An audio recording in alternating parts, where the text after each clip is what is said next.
Hi, I'm Mike Christensen from the University of Utah, and I'm going to be talking about some of the work that I'm doing trying to improve our air quality in Utah. And we have kind of a difficult state because it's very politically unpalatable to talk about things like climate change and like that in Utah, and we are trying to improve our air quality. And finally, this year, the public opinion has changed so that the politicians are finally trying to do some things about it. But we have pretty good air quality most of the year, but sometimes in the winter, especially, our valleys fill up with all of our pollution and so this is what it looks like in the winter on a bad air quality day, and most of the pollution actually comes from automobile exhaust, and there are a lot of people that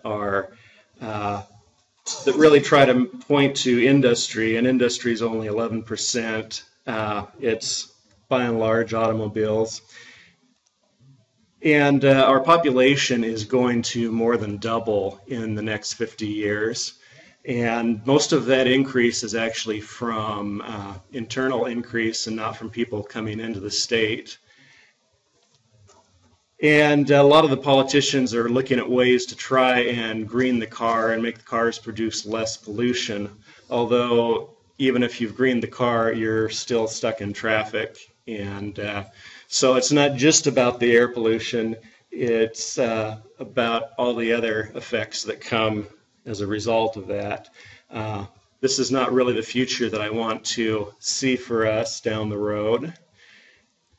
I would much rather see the new urbanist layout, which is over on the left side, as opposed to the typical sprawl that's on the right.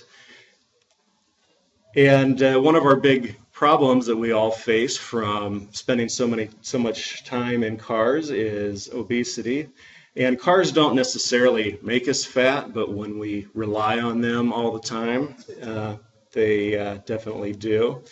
And obesity is epidemic in the U.S. We're at 35% of all adults are obese. In Utah, it's a little bit better. We're only about a quarter, but that still puts a huge drain on the economy at $147 billion a year, or almost $1,500 a year in added costs per individual.